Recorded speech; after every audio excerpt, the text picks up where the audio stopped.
नमस्कार, मी संदीप चव्हाण आणि आपण पाहताय टॉप न्यूज मराठी. 2 वर्षांपूर्वी पुण्यामध्ये कसबा विधानसभा पोटनिवडणूक लागली आणि त्या निवडणुकीच्या प्रचार धुमाळीमध्ये भाजपच्या चंद्रकांत पाटलांनी एक प्रश्न केला, हु इज दंगेकर. आणि मग त्या प्रश्नावर इतकी चर्चा झाली, त्याचं उत्तर दंगेकरांनी ती निवडणूक जिंकूनच दिलं आणि यस, आय एम दंगेकर हे त्यांनी दाखवून दिलं.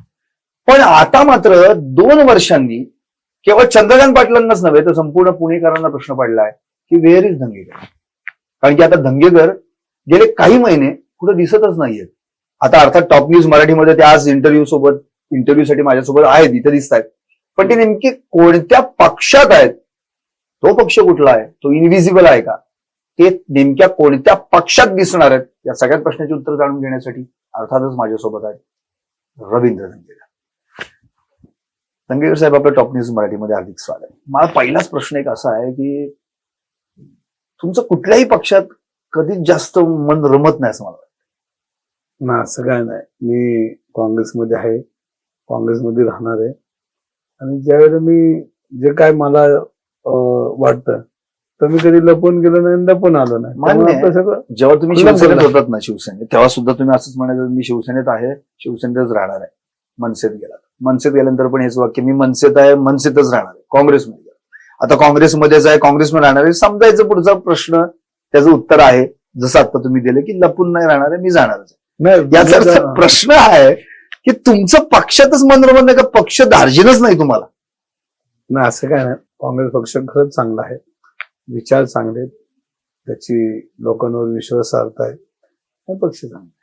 पक्षातली माणसं तरी धार्जिन आहेत ना तुम्हाला? आता त्याचं उत्तर नंतर देईल, आता पुढच्या मुलाखतीत देईल तुझं उत्तर.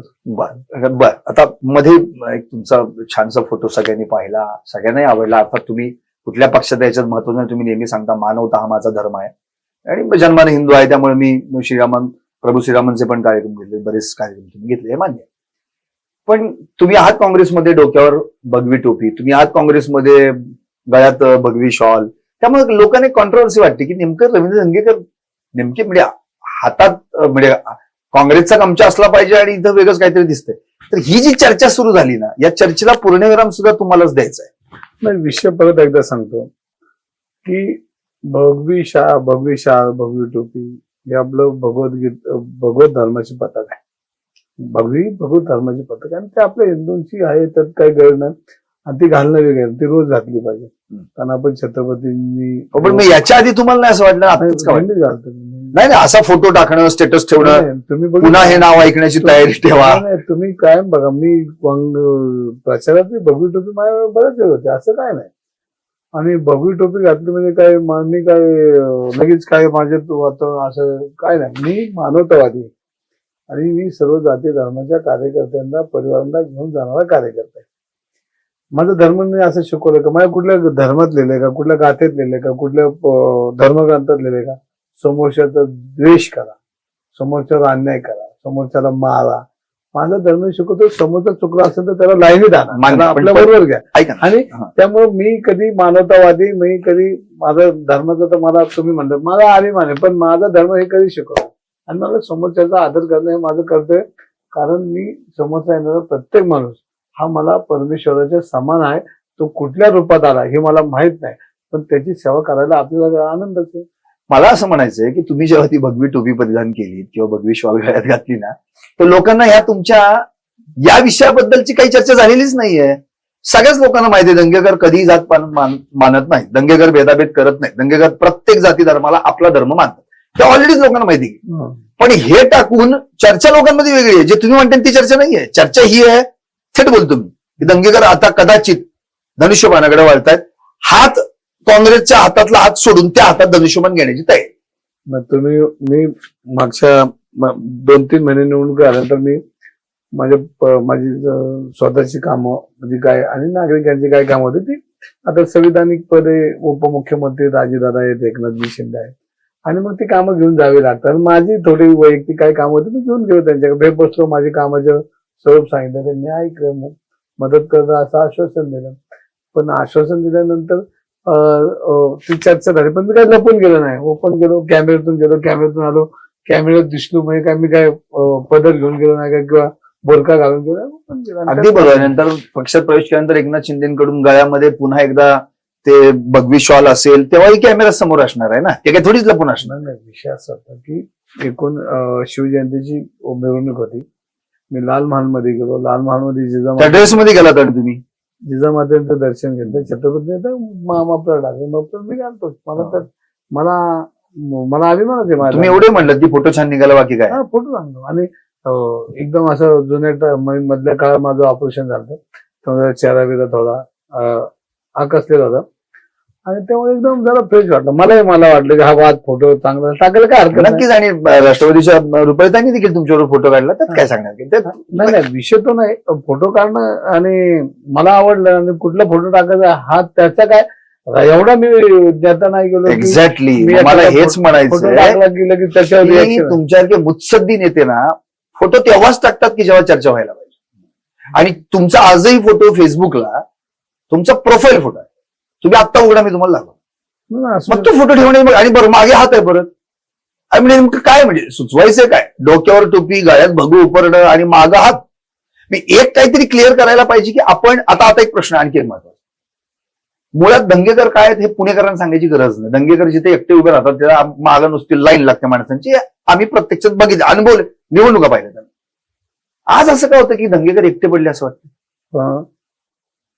तुम्हीच उत्तर देणं. एकटा दंगेकर थांबले लोक येतात. तुम्हीच उत्तर हो, येत होते असं मी म्हणतोय. आज दंगेकर एकटे पडलेत असं मी म्हणतोय. नाही, पण तुम्ही म्हणले दंगेकर पद उभे राहिले तर परत करते. उभे राहिल्यावर ना, याचा अर्थ उभं राहण्यासाठी आता ज्या पक्षात तुम्ही आहात त्या पक्षात ना कुठलं पद आहे आता तुमच्याकडे, ना धडपड करायला काय आहे. 5 वर्ष तुम्ही आता विरोधात आहात, तर उभं राहण्यासाठी काहीतरी पाहिजे ना आता आपल्याकडे. तर तशी हालचाल, तशी धडपड तुम्ही करतच असणार. मला तुमच्या लक्षात घ्या की माझ्याकडे मी काँग्रेसमध्ये जरी होतो तरी माझ्याकडे काँग्रेसचं आजही पद नाही, त्यावेळी नव्हतंच की. काँग्रेसला पद सोडा, आमदारकी सुद्धा काँग्रेसला पुण्यामध्ये 10 वर्ष नव्हती, ती तुमच्यामुळे मिळाली. 2014 पासून 2023 पर्यंत काहीही नव्हतं. तेव्हाही पाठीकोरी होती आणि तुमचा पराभव झाल्यानंतर आता त्यांची पाठीकोरी. तुमच्या माहिती करता सांगतो की मी काय माझी पद मीच निर्माण केली. मी कधी कोणाला मागायला गेलो नाही आणि मी पुणेकरांचं तसं लाडकं आहे. तुम्हाला असं वाटतं ना जनसेवक हे तुमचं पद सगळ्यात मोठं? नाही, कार्यकर्ता हा माझं पद कोण काढून घेणार नाही. मी कधी रस्त्यावर उभं राहतो, संविधान मानणार आहे, लोकशाही मानणार आहे आणि समोरच्या माणसासाठी माझ्या मनामध्ये तळमळ आहे, ते कोणीच काढू शकत नाही.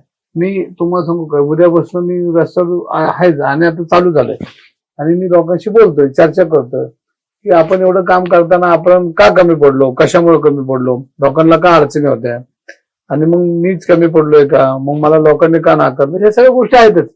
आणि त्या विचार तर करावं लागणारच गोष्टी. कारण मी 2 वर्ष ज्या पद्धतीने काम केलं ती पद्धत एकदम परिवार म्हणून काम केलं. कुटुंबातला एक प्रमुख किंवा जवळच असते असं सगळ्यांबरोबर मी राहिलो, काम केलं. ज्याला अडचणी त्या पाठीशी उभं राहिलो. म्हणजे मग तुम्ही पाहिले आंदोलनं पाहिली, मग प्रत्येकाला पोलिसांचे विषय असतील, मग 100 मीटर शनिवाड्याच्या विषयावर मी सभागृहात बोललो, गुन्हेगारी बोललो, ट्रॅफिकवर बोललो, अनेक मुद्दे मी सातत्याने बोललो. आणि त्याच्यामुळे मला पुणेकर आणि मी एक समीकरण जुनं झाले. मग पाणी पुरवठ्याच्या विषयावर बोललो. मग पुण्यात मीटर नको, कारण जे मीटर येणार ते पुणेकरांना तो जो टॅक्स रूपाने महाभयंकर राक्षस, इतके पैसे लोकांचे जाणार आहे. मग श्रीमंताला ते भरू शकतात, मध्यवर्गीय लोक कुठे भरू शकतात आणि झोपडपट्टीला तर मोफत आहे. त्यामुळे मध्यवर्गीय लोकांचे ह्याच्यामध्ये हाल आहेत. आणि हे सगळे सिस्टीम आणताना ज्यांनी सिस्टीम आणली, त्या सिस्टीम मध्ये सगळ्यामध्ये भ्रष्टाचार मोठा आहे. आणि हा भ्रष्टाचाराचा पैसा वसूल करायचा का पुणेकरांच्या डोक्यावर आता मीटर येणार आहे, लक्षात घ्या. म्हणजे आम्ही कधी बोलू की दंगेकर पपोर बोलतात, दंगेकर सगळीकडे बोलतायत. दंगेकरचे विधानसभेची तुम्ही सगळी भाषणं बघा. मग 100 मीटर होता, 100 मीटर जुन्या वाड्यांचा प्रश्न होता, तो बोललो. गुन्हेगारी बोललो, पुण्याच्या ट्रॉफिकवर बोललो, पुण्याच्या पब संस्कृती बोललो. पुण्याच्या सगळ्या विषयावर मी प्रामुख्यानं पुणे शहर समोरचा सर्वसामान्य माणूस डोळ्यासमोर ठेवून मी काम केलं. मग मी विधानसभेत, लोकसभेत विनंती करा असे प्रश्न विचारले मुख्यमंत्र्यांना. त्या काळामध्ये प्रश्न विचारले, विनंती केली, त्यांनी ते पुढे विनंती करायची, पत्र व्यवहार झाले आणि सातत्यानं पुणेकरांची बाजू मांडण्याचा प्रयत्न. नक्कीच 113 प्रश्न तुम्ही विचारले होते आजही आठवले. पण मला प्रश्न हा पडतो की आता दंगेकरांनाच लोक प्रश्न विचारतायत की आता भाऊ नेमकी पुढची वाटचाल काय आहे. नाही लढा आणि जिंका, लढणार आणि जिंकणार तर लढण्यासाठी निवडणुका कुठे आहेत, तर कशा लढायच्या. नाही पण नुसतं निवडणुका जिंकणं हा विषय नाही, लढणं हा विषय आहेच ना. लढणं म्हणजे लोकांमध्ये लढलंच पाहिजे. आज लढण्यासाठीच आपल्याला लोकांनी म्हणतात आता तुम्ही लढा, नका सत्तेत थांबू. मग लोकांच्या विचाराने आपल्याला पुढे जावं लागतं ना. मग तो लढा सुरू झाला आहे का कसं. चालू लोकांचे प्रश्न रोजच असतात. म्हणजे तुम्ही आता महानगर लोक कलेक्टर कधी जातो, हॉस्पिटलला जातो, लोकांचे प्रश्न सोडवतो, लोकांचे जे काय अडे अडचण तो करतो. पण आता तुम्हाला जे रवी धंगेकर बागायची असतात थोडं प्रॉपर काम करतात. मला कसं आहे म्हणजे मला असं म्हणायचं, तुमचं एक वाक्य पण आहे, सत्तेत असलो ना आपण की आपल्याला लढाई चांगल्या पद्धतीने लढता येते आणि ती जिंकता येते. विरोधात असलो ना की लढता येते, जिंकता येईल की नाही याची खात्री नसते. प्रश्न असा आहे रवींद्र भाऊ की तुम्ही सत्तेत असाल तर लढाईला जिंकण्याची संधी असते. त्यामुळे कुठे ना कुठेतरी हे असं वाटतंच. पूर्वी मी काँग्रेसमध्ये गेलो तर काही सत्ता नव्हती, जिंकलो ना. हा ना, मग तेच मला म्हणायचं. सत्ता नव्हती तर परत सत्ता नाही, परत जिंकणार. म्हणजे मला हे माहिती आहे की लढणाऱ्या माणसाला यश आहे. शेवटी जखमा होतात राजकारणात आणि युद्धात जखमा होतात. ते जखमीकडे जास्त न लागतात, ते आपलं लढावत लागतं आणि ते आपले लागतात. आणि हे काही वेगळं नाही. निवडणुका जिंकणं सोपं आहे. जे काय आता झालं ते राजकारणाचा भाग आहे. महाराष्ट्रातले प्रश्न काय उलट पालट ज्या पद्धतीने निवडणुका झाली ती पद्धत आता तुम्हाला मला माहिती आहे. आता तुम्ही आम्ही बोलताना बऱ्याच वेळा विचार करतो. पूर्वी जी लोक बोलत होते, तुमचे पत्रकार बोलत होते, ते आज बोलत नाहीत. आम्ही बोलतो, आम्हाला कुठपर्यंत पोहोचायचं ते रस्ता दाखवणार आमचं तिसरं स्तंभ तुम्ही. तर तुम्ही कुठं आम्हाला दिशा देताना दिसत नाही. मग तुम्ही फक्त आमच्याकडनं अपेक्षा करून उपयोग नाही. तुम्हालाही लढावं लागणार आहे आणि तुमची लढाई पूर्ण पोहोचत नाही. नाही, तिसरा नाही चौथा स्तंभ आहे. मला एक की आमची लढाई पोचत नाही वगैरे. मला आता थेट तुम्हाला प्रश्न विचारायचा, तुम्ही सगळे राज्यकर्ते आहात ना, की तुम्ही महाराष्ट्रातल्या जनतेला गृहीत धरता असं मला वाटतं. त्याचं कारण असं की आज गेली 3 महिन्यांपासून जे आपण संपूर्ण महाराष्ट्रातलं वातावरण बघतोय, स्पेशली बीड जिल्ह्यातलं, तिथं जे सगळं काही चालू आहे याच्या मागे सामान्य जनता आहे. याच्या मागे कोण आहे? राजकीय नेतेच आहेत ना. राजकीय नेत्यांनी जे काही उद्योग करून गुंडापुंडांना पोसलं त्याचे परिणाम आज सर्वसामान्यांना भोगावे लागत आहेत. मला हेच म्हणायचंय, इथे पत्रकारांनी भूमिका बजावली नाही. आज रोज प्रत्येक माध्यम बीड मधल्या प्रत्येक गुंडापुंडांवर बोलतोय. उद्या बीड नाही दुसरा जिल्हा. मग असंच फक्त माध्यमांनी करत राहायचं आणि राजकारण्यांनी फक्त गुंड पोसत बसायचे, याच्यापुढे काहीच नाही. बघा आता तुमचा एक मुद्दा एकदम बरोबर आहे. पण 80 दिवसात नाही झालंय. मी 80 दिवसाचं बोलताय. 80 दिवसाच्या अगोदरचं काय नव्हतं का? 80 दिवसात ते झाले का सगळं? हे गुन्हेगारी क्षेत्र 80 दिवसात झाले. 80 दिवसाचा हा प्रकार आहे. ह्याच्या मागे तुम्ही आम्ही कुठं होतो? मी बी जबाबदार आहे. कुठं होतो आपण? आणि लोकशाहीमध्ये आपण ज्या पद्धतीनं मतदान करतो, मग आता मला हाच प्रश्न पडला की मतदार राजा कोणाच्या मागे आहे? मतदार राजा काय, त्याला काय लक्षात येतंय का नाही, का आम्ही चुकतोय? कसं हा आहे, महत्वाचा भाग आहे. म्हणजे 80 दिवसात आम्ही करत नाही झाला. नाही 80 दिवसात मुंडे नाही झाला. 80 दिवसात संतोष देशमुख एक बिचारा गेला. अशा अनेक बिचारे गेलेत ना, त्यांचं कोणी बघितलं? आज नवीन एक झालंय ना खोक्याबाई, आला नाही नवीन. एक वाल्मिक कराड आत गेला तर दुसरा कराड तयार झाला. म्हणजे तुम्हाला सांगतो, मी काल ट्विट केलं, त्याच्यामध्ये नेत्यांनी कार्यकर्त्यांना जीव लावणं मोठं करणं वाईट नाही, पण तो काय वागतो खाली, किंवा त्याच्यामुळे पक्षाची प्रतिमा काय होते, किंवा त्या पक्षाला किती अडचणी द्यावं लागतं आणि त्या नेत्याला किती उत्तरं द्यावी लागतात, हे आपण अजितदादांकडे नक्कीच. म्हणजे रवींद्र भाऊने ट्विट केलं होतं, तिथे माझ्या प्रेक्षकांना मी ऐकवतो. राजकीय जीवनात राज्यकर्त्यांनी आपल्या कार्यकर्त्याला बळ देणं चुकीचं नाही, पण हे बळ देताना तो कार्यकर्ता हैवान होतोय, बकासूर होतोय, बाहुबली होतोय हे जर वेळीच ओळखलं नाही तर त्या कार्यकर्त्याच्या कृत्यामुळे त्या नेत्याची राजकीय कारकीर्द संपुष्टात येऊ शकते किंवा तिचा बळी जाऊ शकतो, असं तुम्ही म्हणाला होता. ते मला मान्य आहे. आता तुम्हीच ट्विट केलंय, तुमच्याच ट्विटमध्ये उत्तर पण आहेत आणि प्रश्न पण आहेत. पहिलं, तो हैवान होतोय, बकासूर होतोय, बाहुबली होतोय, याच्याकडे डोळ्याचा करणारे कोण आहेत? मी तेच म्हणतोय. ह्याच्यासाठी म्हणून मी कुठल्याही पक्षाच्या नेत्याला ते मी म्हणलं की तुम्ही लक्ष द्या. माझ्या मला तर भाऊ तुम्हाला थेट प्रश्न करायचा. आता तुम्ही म्हणजे एक तर तुमचं रोखठोक आणि थेट उत्तर असतं, प्रेक्षकांना आज कळू द्याच. मी तर म्हणतो प्रत्येक राजकीय नेत्याकडे वाल्मिक कराड आहे, हो का नाही? बघा आता सत्ताधारी पक्षामध्ये जी गुन्हेगारी वाढलेली असते, आणि गुन्हेगार हा कोणाचा नसतो, तो सत्य ज्याच्या मागे त्याच्या मागे तो उभा राहतो. अहो, ज्या सुरेश दसांनी मुंडेचा आरोप केला तुमच्या निकटवर्ती वाल्मिक कराड, आज त्या सुरेश दसांचा आरोप होतो तुमच्या निकटवर्ती खोक्याबाई. आता मग मला तर प्रश्न पडलाय की प्रत्येक नेत्याकडे आहेत का? तुमचंच वाक्य आहे पुण्यात 100 वाल्मिक कराड आहेत. आता तुम्हाला सांगतो, परवा जो मालने टोळी जो मोका झाला, आणि मोका झाल्यानंतर त्यांना काहीतरी चौकातली भांडणं झाली, 2-3 मुलांनी कोणाला तरी मारलं, आणि तो मुलगा निघाला शिपाई, म्हणजे ऑफिसमध्ये काम करणारा खासदारांच्या, आणि लगेच खासदार आकाड तांडव करून काय कमिशनरला काय बोलले, आणि ते मारणे टोळी मोका झाला. आता मोका झाल्यानंतर त्या मारणींवर झाला, मी काय त्यांची पाठराखण करत नाही, पण दुसऱ्या दिवशी तोच शिपाई जो होता तोच प्रतिज्ञापत्र होतं की मारणे नव्हते. पोलिसांनी मोका का केला? पोलिसांनी मोका का केला हा महत्वाचा मुद्दा आहे. मग पोलिसांनी मोका केला तर कोणाचा ऐकून केला? मोका ही काय भावली झाली का? ज्याला वाटन त्याला लाव, ज्याला फक्त मोका साधतायत, म्हणजे मोका साधतायत, ज्याला लावायचं त्याला लावायचं, आणि लगेच दुसऱ्या दिवशी निघायचं. आता कोर्टामध्ये टिकल का ते? मी जो तक्रार टिकणार नाही मान्य आहे, पण भाऊ गजा मारण्यावर काय पहिल्यांदाच मोका लागलाय असं नाही ना. अहो 3दा मोका त्याच्या आधीच लागलेला आहे. मग मोका लागलेला माणूस तुम्ही निवडणुकीच्या वेळी बाहेर काढता? हे तुमचं नाही बाहेर काढता ना, उदाहरण बाहेर काढता म्हणजे तुम्हाला जेव्हा जोपर्यंत गरज आहे तेव्हा त्याला बाहेर काढायची, गरज संपली की परत आत टाकायचा. मग असंच प्रत्येकाच्या बाबतीत करत असेल तर मग सोपं झालं तुमच्याकडे, म्हणजे तुम्ही मोक्याचा वापर बरोबर मोक्याला साधताय. मी परवा मी कुठल्या तरी चॅनलशी बोललो की आता तुला आम्ही सोडवलं, मग आता कॉर्पोरेशन आमच्यावर काम कर, म्हणजे डोक्यावर हात ठेवायचा, आणि डोक्यावर हात ठेवून मग काय अशा पद्धतीने तो मोका स्वतःसाठी राजकारणासाठी वापरायचा. की आता फक्त सत्ताधारीच करतात असं नाही ना, विरोधकांना हात टाक. हो, पण हेच विरोधक उद्या सत्तेत असतात, तेच सत्तेत असतात ते विरोधक होतात. पण ह्याच्यापूर्वी तुम्ही बघितलं असेल, ज्याची सत्ता होते त्याने अशा पद्धतीचं राजकारण केलेलं मला कळत नाही. गुन्हेगार आता ह्या 10 वर्षामध्ये गुन्हेगारांना घेऊन जे राजकारण चाललंय हे घातक आहे.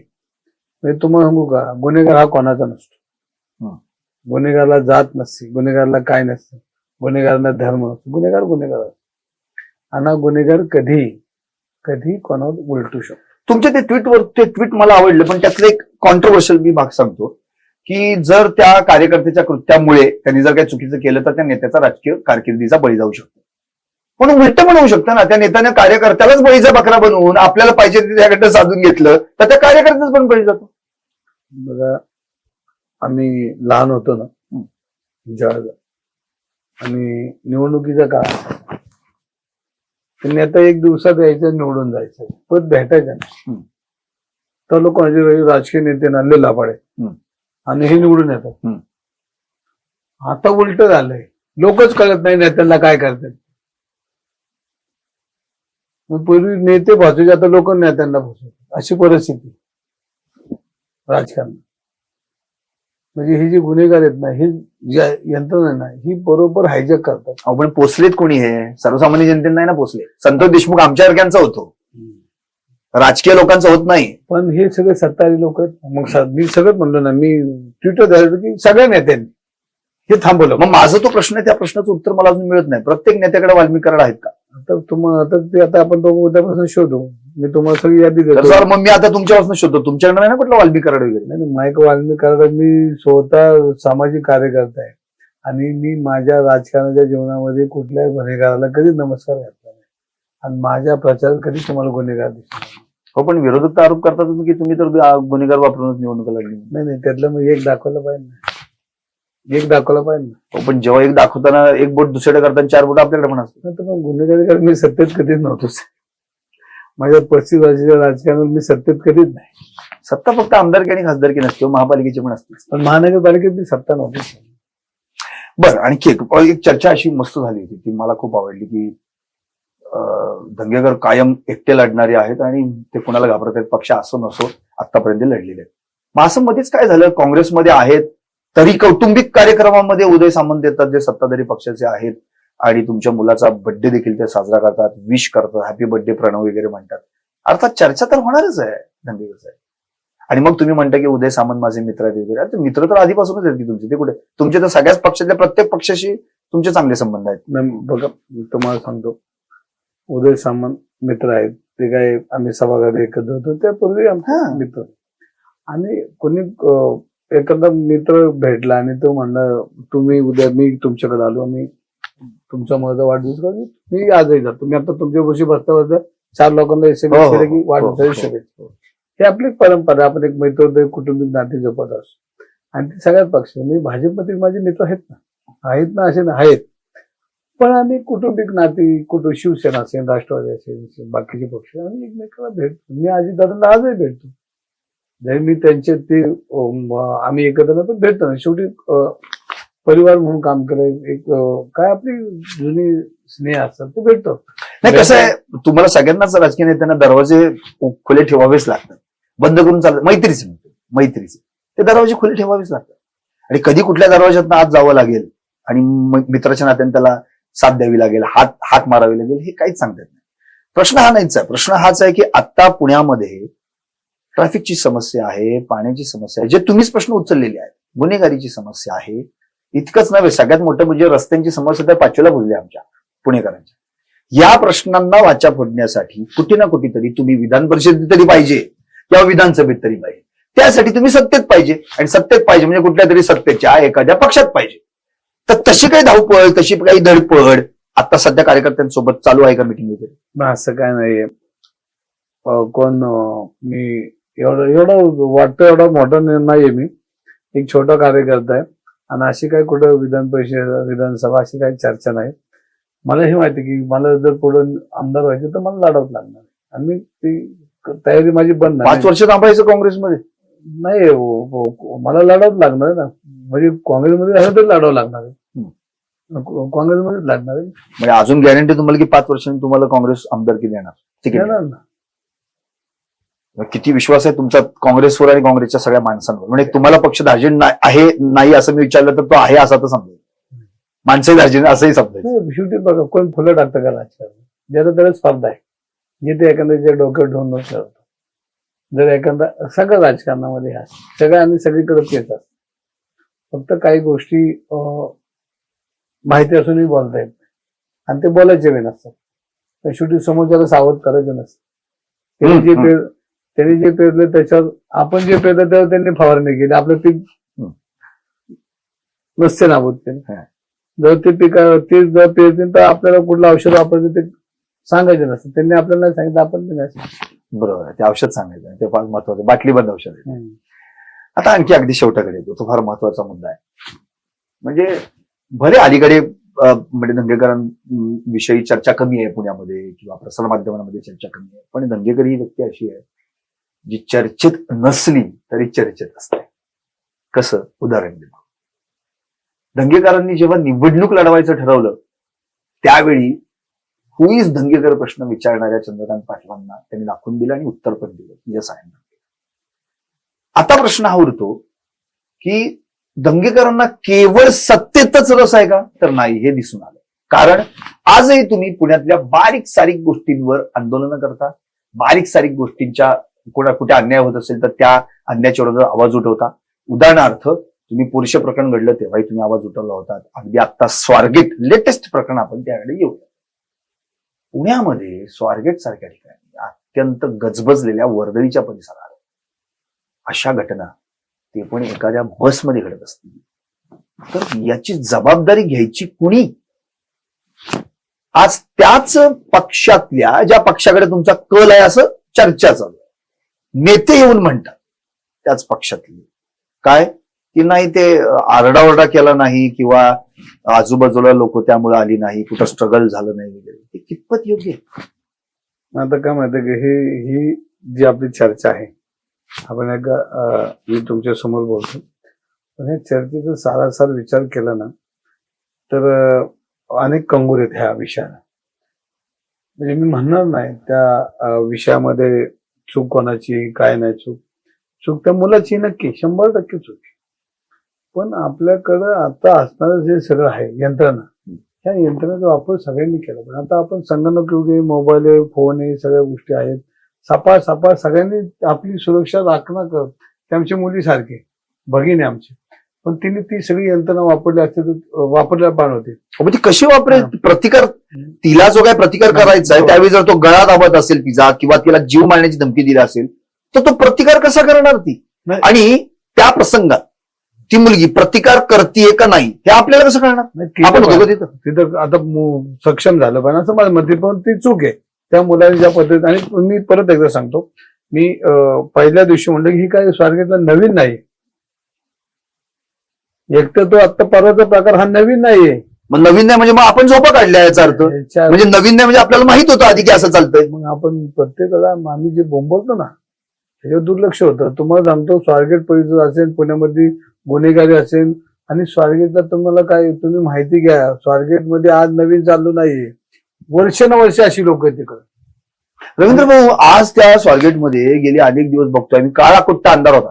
आता अशी लाइटिंग जणू काय जत्राच तिथं आहे का? साध्या लाईट सुद्धा लावता आल्या नाही इतके दिवस. त्याच्यामध्ये स्वारगेट परिसरामध्ये जर स्वारगेटमध्ये ज्या पद्धतीनं गुन्हेगारांचा वावर आहे, ज्या गुन्हेगार हाकेच्या अंतर पोलीस स्टेशन आहे, आणि सावज हे शोधत असतात. ही जी लोक आहेत ना, अंबट शोकीन, हे सावज शोधत असतात. एखादी महिला उतरली किंवा तिला समजा, आता तरी गाड्यांच्या सोय आहेत, मी म्हणलं संगणक युगात आपल्याकडे सगळी यंत्रणा आहे, पण ज्यावेळेला गाड्या नसायच्या, रात्र झाली, ते घरी जात, मग अशी लोकांची एक सवय झाली. म्हणजे दुर्दैव आहे, म्हणजे मी पूर्वी बी आवाज उठवायला पाहतो, आम्ही सातत्यानं ओरडतोय, पण ही यंत्रणा किती लक्ष देते किती नाही. पण हे नवीन नाही. त्यानंतर तुम्ही गेलं पाहिजे कुठं ते पाकिट सापडली, कुठं काय सापडले, मग ते काय एकटे ह्याने वापरलेले नाही. हे नवीन आहे स्वारगेट. याला कोणाची साथ आहे का?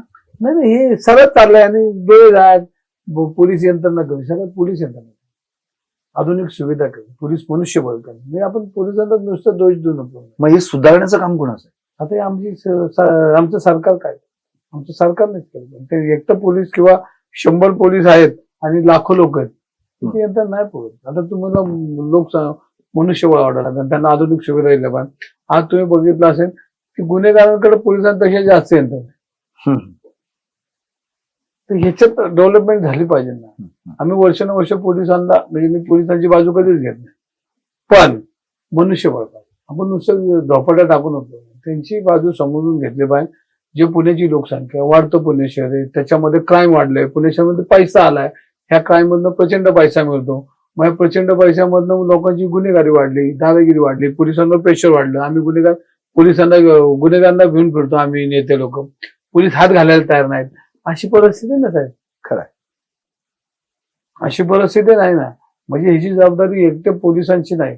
आम्ही राजकारणी लोक त्याच्यामध्ये जातीने लक्ष घातलं पाहिजे, गृह खात्याने घातलं पाहिजे. आज पुण्यामध्ये आज एखादी घटना आली म्हणून अशा अनेक घटना होतात, त्या येत नाही आपल्या समोर. स्वारगेट अशा लय घटना आहेत स्वारगेटमध्ये. नक्की. आता शेवटाकडे अगदी ज्या आता निवडणुकामध्ये येऊ घातलेल्या आहेत, अजूनही तारीख डिक्लेअर झालेली नाही. अगदी 2017ची शेवटची निवडणूक, 1-2 आकडे कुठेतरी काँग्रेसला मिळाले होते नगरसेवक, आणि आता तर फारच बिकट परिस्थिती आहे.